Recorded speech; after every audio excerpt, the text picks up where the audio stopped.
fall asleep. And 2, that you actually have questions at the end. That's what I hope.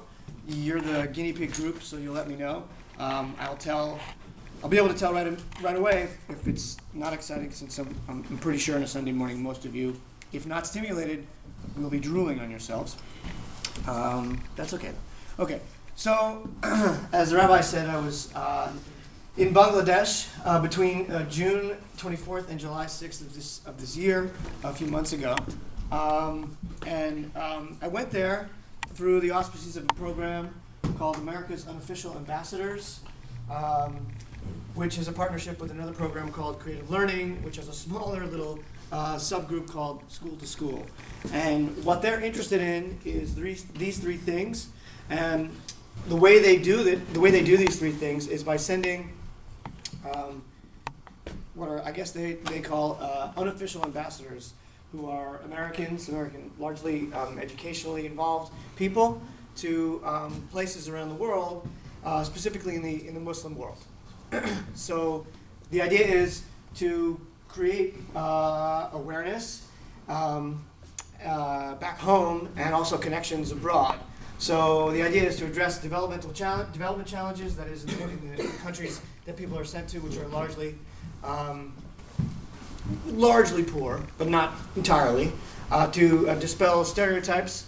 A lot of Americans have specific stereotypes about the way people live and the way they think in Islamic countries. And part of this group's objective is to dispel those stereotypes and to increase tolerance. My unique role was to both create a partnership between my school, which is Lancaster Country Day School, right down the road, and a school in a tiny village in Bangladesh. A school actually which is, as I learned, pretty well funded given the circumstances and in comparison to the other schools in the area. Initially in the spring, I connected with a teacher, turns out to be also a vice principal at the school, called the Carter Academy in Bangladesh. And we connected our 2 classes. I have a 9th grade class that learns about Islam in about March and April every year. And so I decided that would be a perfect opportunity to connect my students with real Muslims on the other side of the world, so that they get a sense of how Muslims live, since they're learning about their culture and their religion. This met with mixed success, as one of the objectives was to connect via Skype, but the internet connection in Bangladesh was so weak that we were unable to sustain both a picture and sound. So instead, we did our best by exchanging videos. We sent videos to them where I guess the idea was to take a little bit of 2 minutes of our lives and send them to the students in Bangladesh to see, so they could see what our lives are like, so that they might also dispel some stereotypes about how Americans live. And you might guess that a lot of Bangladeshi students think that Americans are ridiculously wealthy and live in mansions, which in some cases is true, but of course, as we know, not entirely true. So for them, it was an opportunity to see what our lives are like. And because they don't leave the school, it's a residential school, a boarding school, their lives are completely contained within the school. So we asked them what life is like in their school, got to see their school and the surrounding area a little bit with these videos.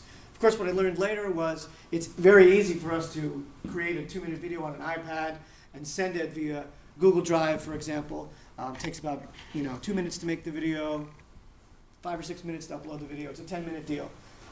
For them to download a video that's, 50 megabytes takes 5 to 6 hours. So, because the internet is so slow. So I learned this later on, that my contact there, whose name is Iqbal, who you'll see in the presentation, it took him, basically he was spending his entire free time, even sleeping time, even time when he would spend with his children, uploading and downloading videos from his students and from mine.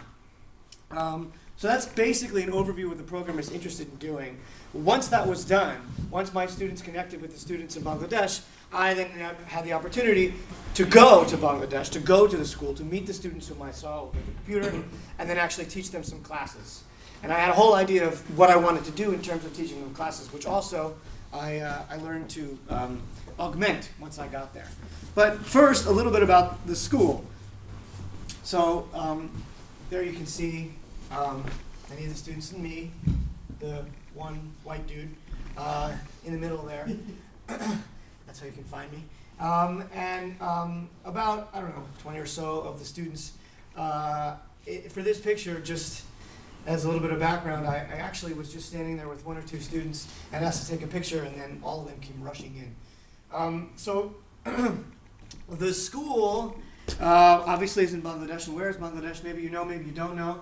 But here it is. It's just east of the most eastern portion of India.